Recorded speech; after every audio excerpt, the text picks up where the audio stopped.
پہلی تو جو یہ میڈیکل لیگل ٹریننگ ہے، یہ مجھے بڑی خوشی ہوئی کہ ہمارے لاء کالج نے اور کے ایم یو نے یہ کولابوریشن کی، اور اس پہ میں خاص طور پہ جو ہمارے chief justice Peshawar high court ہیں ان کو ریکگنائز کرنا چاہوں گا، کیونکہ انہوں نے ایک کیس میں یہ فلیگ کیا تھا کہ ہماری جو میڈیکل لیگل ٹریننگ ہے یا جو پروسیجرز ہے کہ ان میں گیپ ہے، بلکہ مجھے خود بھی بلایا تھا،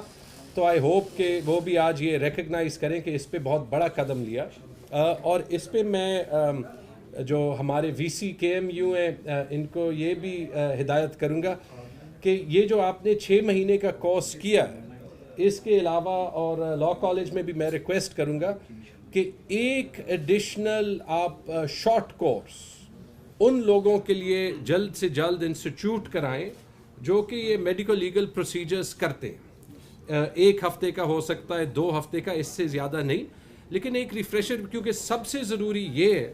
کہ وہ لوگ جو کہ یہ پروسیجرز کرتے ہیں ان سب کے لیے مینڈیٹری ہو کہ وہ اسائنڈ ہو کہ وہ شارٹ جو ہے وہ ریفریشر لیں، اور ود ان 1 منتھ یہ بھی انٹروڈیوس جو ہے وہ کرائیں، تاکہ یہ انشاءاللہ، اور وہ کے ایم یو میں ہی ہو سکتا ہے لیکن سارے ہمارے آن لائن بھی ہو سکتا ہے، لیکن تاکہ سب کو جو ہے یہ میڈیکل لیگل ٹریننگ اتنی ضروری چیز ہے یہ کرمنل کیسز میں کہ اس کے ریفریشرز جو ہیں وہ کنٹینیوسلی ہو سکیں۔ ایک تو یہ بات تھی، ایک اور چھوٹی بات ہے لیکن میں چاہتا تھا کہ پرو ایکٹیولی جو ہے وہ ایکسپلین کریں اس سے پہلے کہ اس سے کوئی غلط سرخی بنائے۔ ہم نے، چونکہ آپ کو پتہ ہے کہ ہائر ایجوکیشن کا ایک بہت اہم کمپوننٹ میڈیکل ہائر ایجوکیشن ہے، اور ہائر ایجوکیشن پہ، میڈیکل ہائر ایجوکیشن سائڈ پہ جو ہم ایک پالیسی لا رہے ہیں اس پہ میں تھوڑی سی بات کرنا چاہوں گا۔ ایک لانگ ٹرم پالیسی ہے، ایک ایسے پالیسی ہے جو کہ آپ ٹپکلی سیاسی لیڈرشپ سے شاید 5ویں سال میں نہ ایکسپیکٹ کریں، لیکن میرے خیال میں fairness, strengthening of the higher education sector, equity اور اس کی سسٹینیبلٹی، ان سب کے لیے بہت ضروری ہے۔ جو ہماری ایڈمیشن پالیسی ہے فیس اور ریٹس کے لحاظ سے، اس کا میں آپ کو تھوڑا سا ڈھانچہ جو ہے وہ ایکسپلین کرنا چاہتا ہوں، کیونکہ میں چاہتا ہوں کہ اس میں ہمیں جو ہے جو ہماری میڈیا کی فریٹرنٹی ہے وہ بھی سپورٹ کرے۔ اگر میں ایک سینٹینس میں اس کو ایکسپلین کروں، ہم چاہتے یہ ہیں کہ ہماری جو ایڈمیشن پالیسی ہو فیس کے لحاظ سے وہ ایسے ہو کہ اس میں کوئی بھی بندہ جو ہے جو پیسے نہ افورڈ کر سکے اس کو کوئی فیس بھی نہ دینی پڑے، ٹھیک ہے، کہ اور یہ اختیار میڈیکل کالجز کے پاس ہو کہ اگر کوئی بندہ 1 روپے دینے کی صلاحیت بھی نہ رکھے تو وہ 1 روپے بھی نہ دے، ٹھیک ہے، لیکن کہ ہم ایک سسٹینیبل فی پالیسی بھی بنائیں جو کہ اوپن میرٹ پہ 90% پلس سبسڈی دے، لیکن جو کہ ٹائم کے ساتھ آہستہ آہستہ زیادہ بھی ہو، کیونکہ جو ایک چیز غلط ہے اور اس پہ ہم نے بڑی ڈیٹیل ڈیلیبریشنز کی، وہ یہ کہ مثال کے طور پہ لے لیں کہ یہاں پہ جتنے بھی لوگ ہیں، ہمارے بچے پرائیویٹ سکولز میں پڑھتے ہیں، کسی کی فیس 5,000 روپے، کسی کی فیس 10,000 روپے، کسی کی فیس اس سے بھی زیادہ مہینے کی، اور جب ہم یونیورسٹیز میں جائیں تو وہاں پہ ہم کہیں کہ یونیورسٹیز میں جو ہے وہ کوئی بھی پیسہ جو ہے وہ نہ دینا پڑے۔ دیکھیں ہمارا جو ہائر ایجوکیشن سیکٹر ہے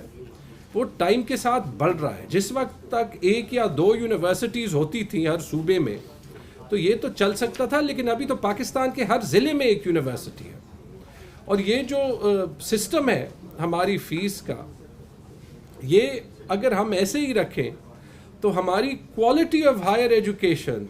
سفر کرتی جائے گی، اور غریب سے غریب آدمی کا اس تک ایکسیس بھی نہیں ہوگا، ٹھیک ہے۔ جو مجھے اعتراض ہے وہ یہ ہے کہ جو بندہ اسکول میں 10,000 روپے مہینے کا دے سکے، وہ جب اگر میڈیکل کالج میں جائے اور وہ صرف سال کے 10,000 روپے دے تو اس کا تو مطلب کہ وہ کسی غریب کا حق جو ہے وہ مار رہا ہے نا۔ تو یہ ہم نے آہستہ آہستہ سے ٹائم کے ساتھ چینج کرنا ہے، اسی لیے ہم نے ایک پروسیس لاسٹ ایئر شروع کیا کہ جو سیلف فائنانس کی سیٹس تھیں ان کو ہم 2-3 سال میں ایٹ کاسٹ تک لے جائیں، کیونکہ سیلف فائنانس کا تو مطلب ہی ہے کہ یہ وہ لوگ ہیں جو کہ منیمم میرٹ کرائٹیریا کو میٹ کرتے ہیں لیکن جو کہ کمرشلی ہمارے کالجز میں پڑھ رہے ہیں. تو ایک تو وہ فیس زیادہ کی, اور ایک جو ہے وہ ان کو ڈائریکشن کی کہ آہستہ آہستہ نامنل رکھتے ہوئے بھی اوپن میرٹ کی فیس میں ایک انکریز ہونا چاہیے جیسے لوگوں کی تنخواہوں کے ساتھ ہونا چاہیے, لیکن اس میں ہر کالج کے ساتھ یہ اختیار ہونا چاہیے اور جو ایڈیشنل فیس کلیکٹ ہوں گی کہ وہ اسکالرشپس دیں اور اپ ٹو 100% اسکالرشپس دیں. ٹھیک ہے, میں آپ کو صرف اندازے کے مطابق جو ہے وہ بتاتا ہوں کہ میڈیکل ایجوکیشن پہ, کیونکہ یہ سب سے ایکسپینسو, سب سے مہنگی ہوتی ہے, پرائیویٹ کالجز کی فیس جو ہے وہ دیکھ لیں, ایک اسٹوڈنٹ پہ سال میں 15 سے 20 لاکھ تک خرچہ آتا ہے. ایک اسٹوڈنٹ پہ سال میں 15 سے 20 لاکھ کا خرچہ آتا ہے. اور آپ کو پتہ ہے کہ بہت سے لوگ جو میڈیکل کالجز میں ہوتے ہیں وہ اپر مڈل کلاس کے, ایلیٹ کلاس کے, مڈل کلاس کے ہوتے ہیں, ان لوگوں کے ہوتے ہیں جن کی والدین کی لاکھوں میں تنخواہ ہوتی ہے. اور آئی واز شاکڈ کہ 2 سال پہلے تک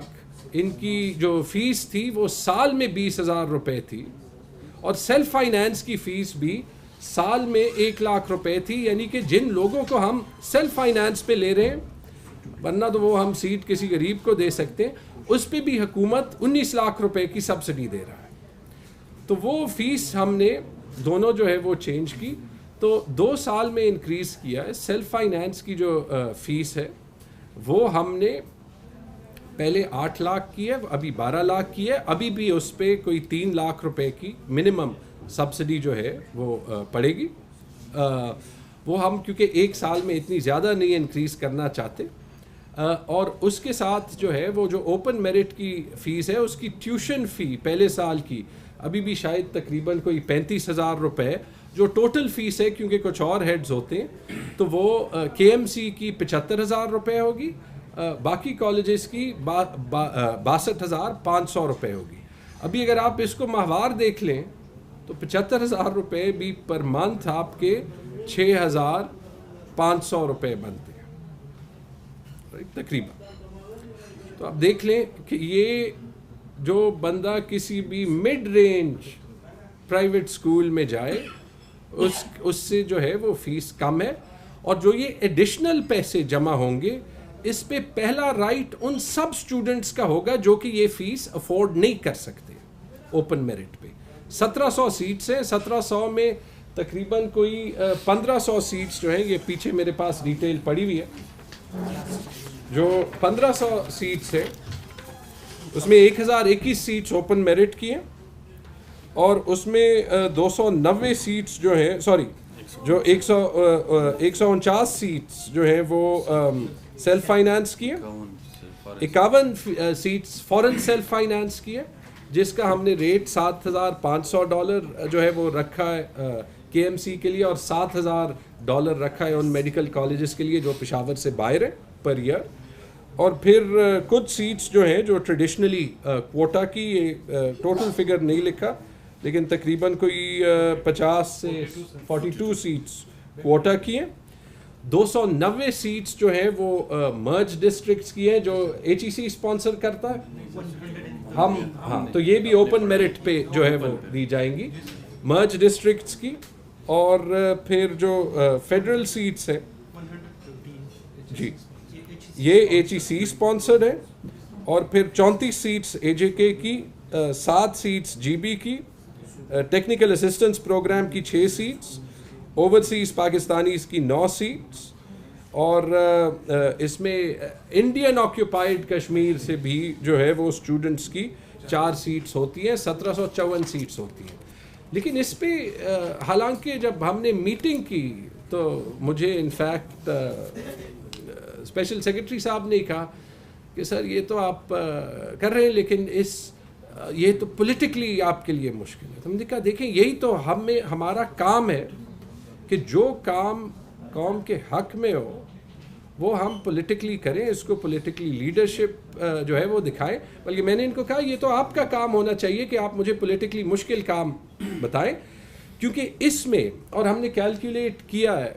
کہ اگر یہ جو اسکالرشپ فنڈز ہیں ہم 33% اسٹوڈنٹس کو نیڈ بیسڈ پہ جو اوپن میرٹ میں آئے,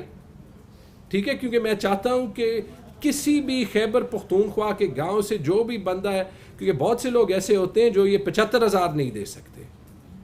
لیکن اگر وہ نہیں دے سکتے کوئی طریقہ نہیں تھا کہ ان کو جو ہے وہ فی پہ اسکالرشپ کیسے ملے گی یا فی ریفنڈ کیسے ملے گا. تو اس سے 33% اسٹوڈنٹس کو آپ فلی سبسڈائز کر سکتے ہیں. میرے بچوں کا کیا حق ہے کہ وہ جا کے اگر میں ان کو لمز بھیج سکتا ہوں یا میں ان کو آغا خان بھیج سکتا ہوں کہ میں یہاں پہ ان کو جو ہے وہ 15 لاکھ کی تعلیم جو ہے وہ 50,000 یا 60,000 روپے میں دلواؤں. یہ سارا ایسنس ہے اس پالیسی کا، اور میں صرف یہ ایکسپلین کرنا چاہتا تھا کہ اس کو آپ سمجھیں اور ہماری ہیلپ کریں کہ سمجھائیں، اور اگر کوئی سوال ہے تو وہ بھی اس پہ جو ہے وہ کریں. بہت بہت شکریہ.